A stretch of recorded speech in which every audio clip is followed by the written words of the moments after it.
প্রত্যেকটা ফোঁটা রক্তের বিচার এই বাংলার মাটিতে হতেই হবে। খেলাফত মজলিস সহ ইসলামী আন্দোলন, বাংলাদেশ জামাতে ইসলামী, আরো যত সমমনা ইসলামী দলগুলো আছে সকলের মধ্যে একটা ঐক্যের প্রয়োজন আছে না নাই? আগামী রাজনৈতিক অঙ্গনটা ইসলামী অঙ্গন। আগামীতে বাংলাদেশের সরকার হবে ইসলামী সরকার। কোন মঞ্চে যদি উপস্থিত হয়ে থাকি তাহলে সেটা আজকের এই সমাবেশে আমি প্রথম উপস্থিত হয়েছি। আপনারা আমাকে দেখেছেন তরসের ময়দানে, মোনাজারার ময়দানে, ইসলামী আলোচনার ময়দানে, বিভিন্ন গবেষণালব্ধ বক্তব্য তকরিরে। কিন্তু সময়ের প্রয়োজনে আজকে আমাদের সকলকে ঐক্যবদ্ধ হতে হবে খেলাফত কায়েমের এই অঙ্গনে। আজকের এই সমাবেশ শাপলা জুলাইয়ের গণহত্যার শহীদ যারা রয়েছেন তাদের বিচারের দাবিতে। শাপলার সেই ইতিহাস আমাদের সকলের জানা। 2013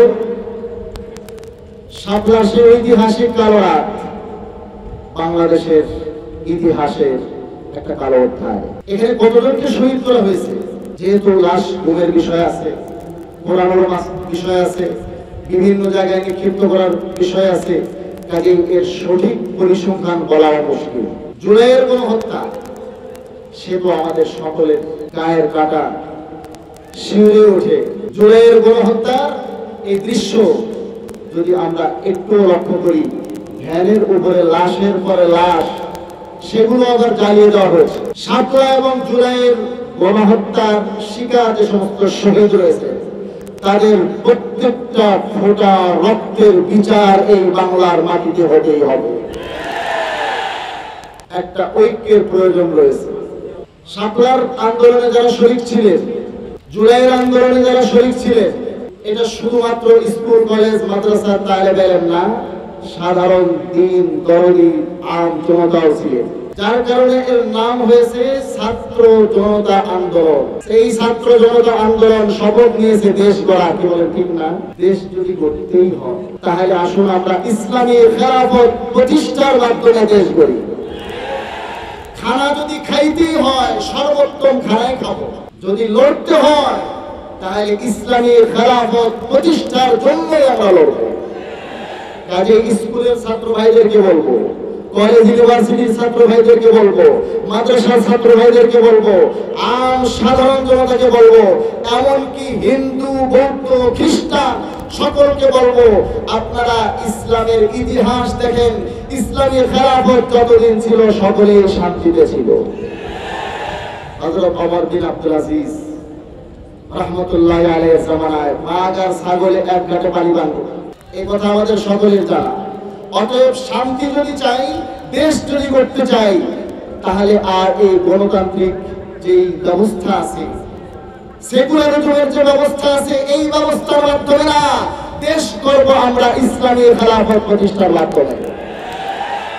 এখানে খেলাফত মজলিস সহ ইসলামী আন্দোলন, বাংলাদেশ জামাতে ইসলামী, আরো যত সমমনা ইসলামী দলগুলো আছে সকলের মধ্যে একটা ঐক্যের প্রয়োজন আছে না নাই? এই ঐক্যের জন্য বড় মাধ্যম হলো আমাদের এই লাইনের রাহবার। ইলমের যেরকম রাহবার লাগে, তাসাউফের যেরকম রাহবার লাগে, রাজনৈতিক এই লাইনেও রাহবার লাগে। আল্লামা মামুনুল হক চিনেন? আল্লামা মামুনুল হককে যখন আল্লামা আজিজুল হক সাহেব রহমতুল্লাহ আলাইহি, মুফতি আমিনী সাহেব রহমতুল্লাহ আলাইহির অনুপস্থিতিতে বাংলাদেশের হক্কানি ওলামা মাশায়েখদের ভূমিকা পালন করার, তাদের অভিভাবকত্বের ভূমিকা নেওয়ার, রাজনৈতিক ময়দানে অভিভাবক হিসেবে দাঁড়াবার একটা লোক ছিল না। তখন অভিভাবক হিসেবে দাঁড়িয়েছিলেন আল্লামা মামুনুল হক। স্বৈরাচার সরকার জানতো আল্লামা মামুনুল হক একাই এমন ব্যক্তিত্ব রাখেন, স্বৈরাচারের সিংহাসনের পাপ প্রকম্পিত করে দিতে পারে। আল্লামা মামুনুল হক যেরকম ইলমের ময়দানে, হাদিসের ময়দানের শৈলী, রাজনৈতিক ময়দানের রাহবার।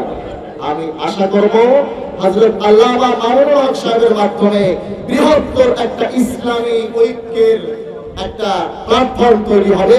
এর মাধ্যমে হবে আগামী রাজনৈতিক অঙ্গনটা ইসলামী অঙ্গন।